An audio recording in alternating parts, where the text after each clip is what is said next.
We come this morning to the book of Job, and here's chapter 1, verse 18 and 19.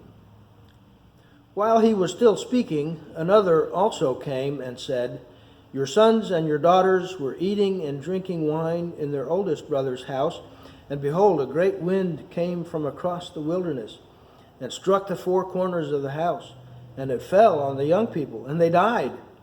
And I alone have escaped to tell you."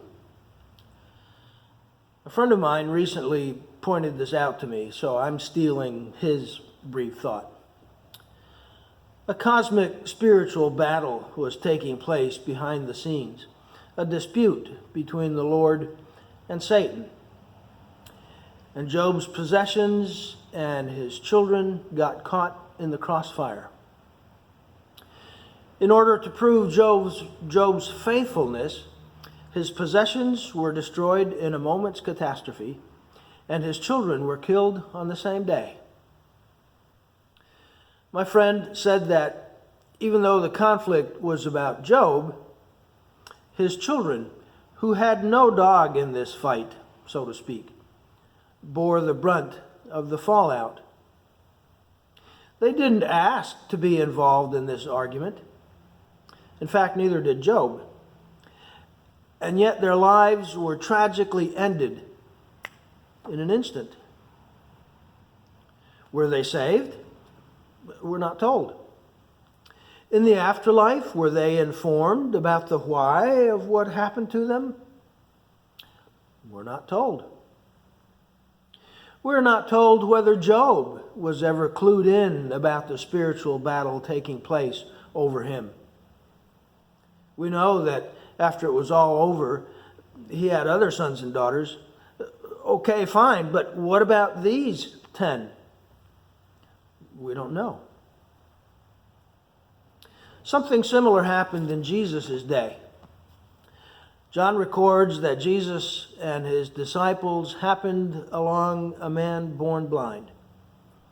And his disciples asked him, "Rabbi, who sinned, this man or his parents, that he was born blind?"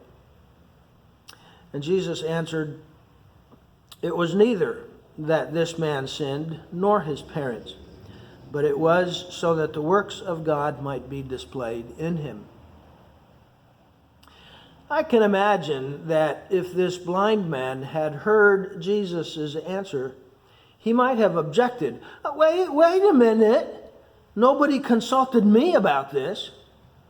Nobody asked me if I was okay with spending my whole life blind. Reading the rest of the story, we get the impression that he found out that the Lord received glory through this. He accepted his role in the spiritual drama taking place behind the scenes, and he worshiped God. Which brings it all back to us. We seldom know why tragic things happen in our lives or around us. We can't say why a young family perishes in a collapsing condominium, or why a hurricane wipes out hundreds of lives. What we do know, or what we should know, is that there continues to be a spiritual battle being waged that we're not privy to. We don't know all the details about that battle. In the end, the Lord will be glorified, and his purposes will be justified.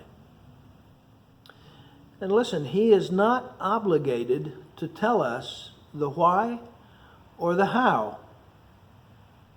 Ever. Not in this life or in the next life. He might tell us why, but he's not obligated to. The potter has the right to do what he wants to do with his lump of clay.